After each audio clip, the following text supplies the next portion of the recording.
You're listening to LSU Daily with Matt Musso, your home for all things LSU sports. Off and running here on another edition of LSU Daily. Welcome in and glad to have you along for the ride. Another jam-packed show for you here today. Huge transfer portal news on Monday afternoon for LSU. They get their safety, and boy, is it a good one. We'll tell you all about Tamarcus Cooley here on today's show. Also, pertaining to LSU football, a couple of key contributors on special teams announced their decision regarding their future.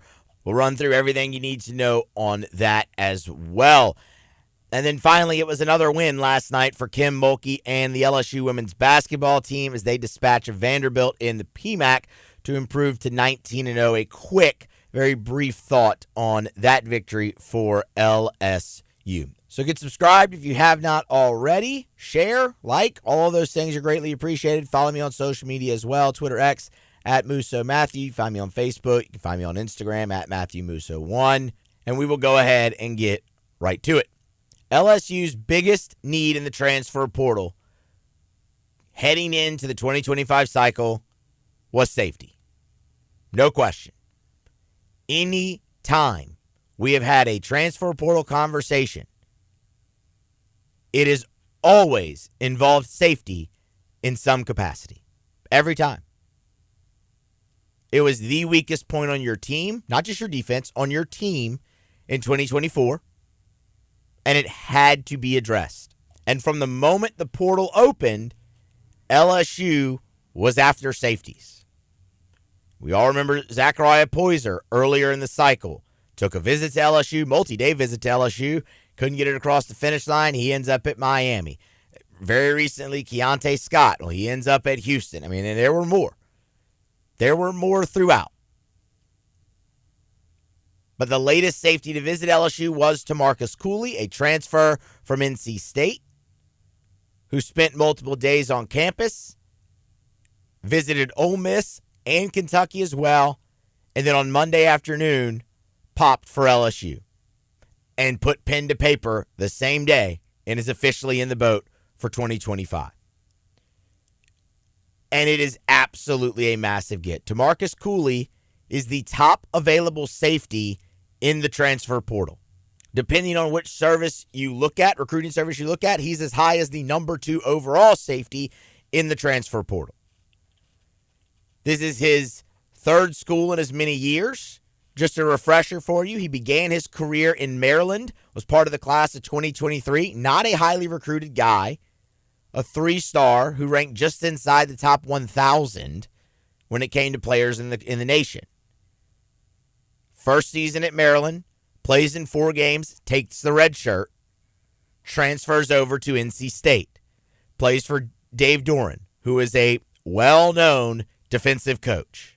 And in his 1 year in Raleigh, you saw just the jump he made from being not highly recruited out of high school to being, again, by some services, the number 2 overall safety available in the transfer portal. In his 1 year in Raleigh, Cooley registered 30 tackles, 9 PBUs, 3 interceptions, and a pair of forced fumbles.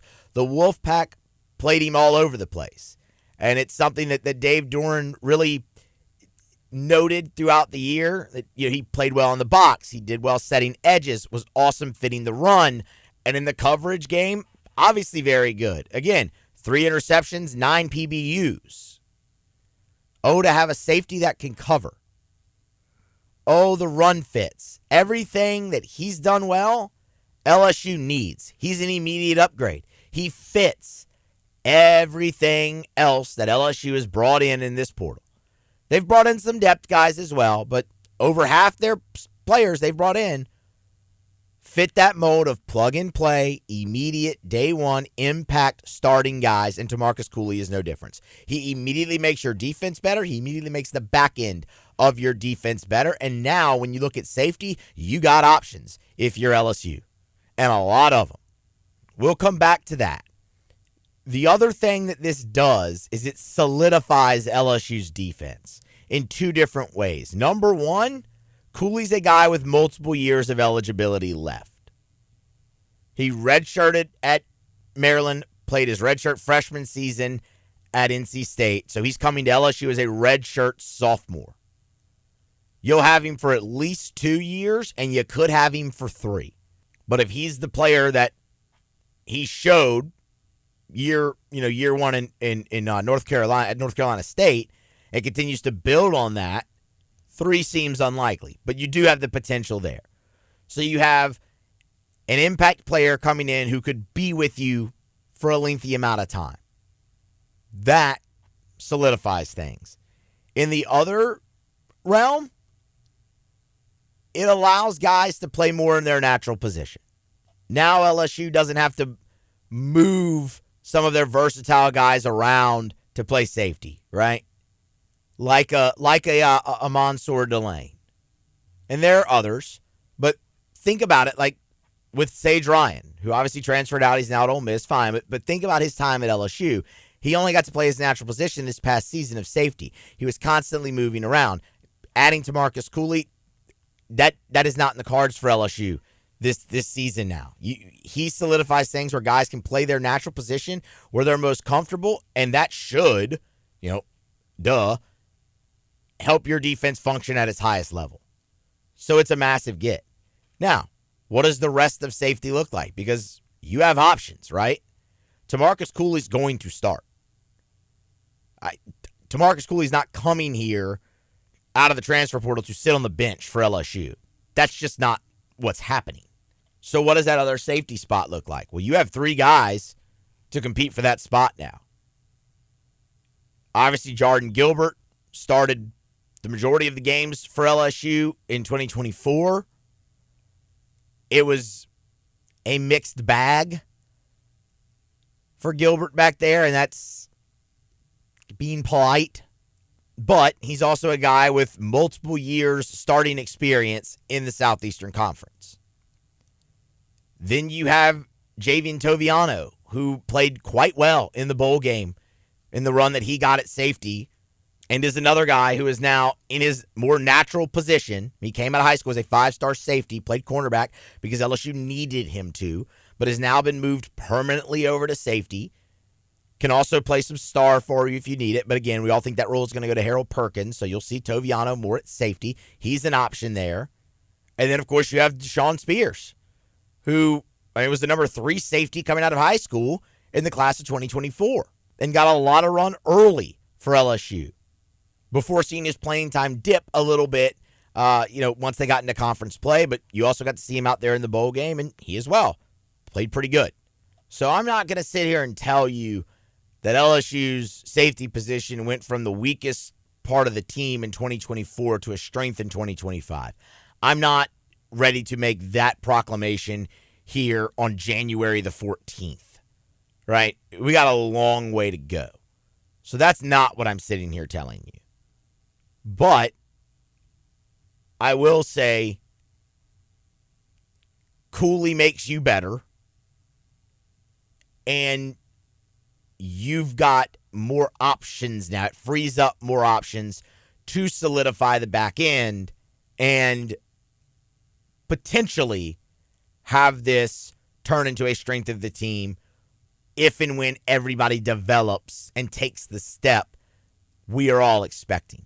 But one thing was for certain, LSU had to do something to improve its safety before the season started in 2025. And they did it. And they did it before that spring portal window, which is huge. Because, obviously the options just aren't as plentiful in that window. It gets really expensive in that window, and it's a very quick onboarding process for somebody when they commit in that window. There's a lot of negatives to having to go about it that way. The other thing they did, they got him away from 2 other SEC foes. One of them that you play in Ole Miss. So that in of itself as well is a massive, massive win for Brian Kelly and LSU.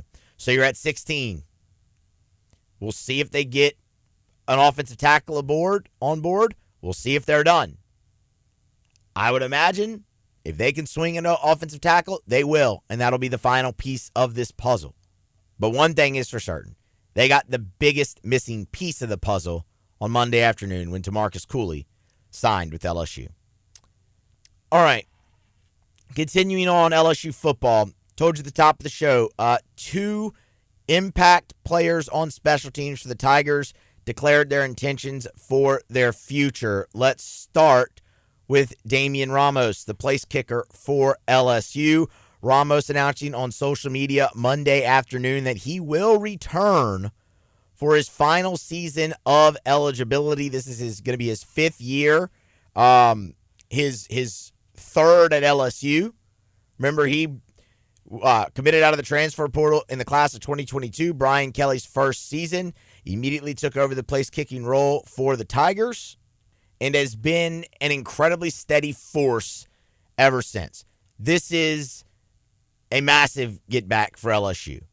When you look at Ramos for his career with the Tigers in Baton Rouge, you're looking at 77% made field goals. You are looking at a guy who set the LSU record for consecutive PATs made at 119. And furthermore, the last 2 seasons, 23 and 24, you're looking at a guy who's 80% on the field goals. And even 80% in 2023, 79.3% in 2024. To have that consistency return is massive. When you look at LSU's history at kicker, they have had some great ones. Of course, the greatest one in Cade York for 3 seasons, 2019 through 21, is the best kicker LSU's had. But, I mean, look, you go back Colt David, you go back Jasper, Drew Allemont, like all throughout this golden age of LSU football, kicker has been one of your most solidified, one of your most consistent spots. Cole Tracy, on and on. Damien Ramos returning continues that consistency. And it's huge. And look, it's not to say that Aaron Burrell couldn't have done the job if Ramos decided to move on. I mean, they see Burrell as the place kicker of the future for the Tigers. He's been great on kickoffs. He's got a huge leg. But there's no substitute for the experience, and Damien Ramos brings a bunch of that back. And you'll go in 2025 knowing that if it comes down to a kick, you're going to have extreme confidence in the guy you send out there in Ramos. So he will be back for his 5th year of college, his 5th year of college, his 4th year at LSU overall as the place kicker. That is a massive, massive get for Brian Kelly and the Tigers. Now, on the other side of things, long snapper Slade Roy announced that he will declare for the NFL draft. He was a 3-year starter at long snapper for the Tigers and was incredibly consistent in that role. Transferred in from East Carolina and again spent the last 3 seasons snapping at LSU. Outside of a few mishaps this season with the operation, like I said, incredibly consistent. And look, that's been a position as well at LSU on special teams that has been just, kind of next man up, rotate him in, rotate him out, rotate him in, rotate him out. I mean, think of the Fergusons. We can go down the list there, but he will move on. So you wish him the best. Now, what does LSU do at long snapper going forward? That's a question that they will have to answer. I'll tell you, they have 2 of them they had 2 backups on the roster in 2024. Jake Davis, redshirt sophomore. He has not seen any playing time yet. And then as well as Jonathan Ferguson. He's a redshirt junior out of Sacramento, California. He has played for LSU, normally in kind of some bowl game situations. He filled in long snapper in the 2021 Texas Bowl when LSU just had nobody to play. And then he also had a few snaps against Purdue in that Citrus Bowl as well. So he's got some experience. LSU, might they go into the transfer portal and try to find a guy who's done it at the high level already? Sure. If they don't, those are your options that you have on the team currently, both of them, Ferguson and Davis, former or walk-ons, I should say, as well. So we'll see what LSU does there. That's obviously an important part of the operation. So losing Roy does sting, but getting Ramos back is also very, very massive. That's also a vacancy on LSU staff that they need to fill. Special teams and, of course, tight ends. Also, we'll keep you up to date if anything breaks there. All right, just about to wrap it up here, but a quick note on LSU women's hoops. They're up to number 5 in the country. They beat Vanderbilt 83-77 in the PMAC on Monday night, improve to 19-0, 4-0 in the SEC. They remain undefeated right now. They'll kind of head into a bye, if you will. More of an elongated break, really. Their next game is not until Sunday, the 19th. They will travel up to Florida, or I should say over to Florida, and face the Gators. But just a couple of notes from the game. A night ago, it was tightly contested, 7 ties, 13 lead changes. LSU was really able to take control in the fourth quarter thanks to Flau'jae Johnson. She scored 11 points in the final period there. Had a great layup, kind of went across the whole court, drove from the left to the right side of the lane, clear take, and laid it in, and that really jump-started LSU to close out that game. It extended the lead to 5, and ultimately they would win it by 6 on the night. And Johnson, again, took over the fourth quarter, but was incredible in general. 25 points, 5 boards, and 4 assists. And then Michaela Williams added 20 points, 5 and 5. In her own right, she was great as well. So,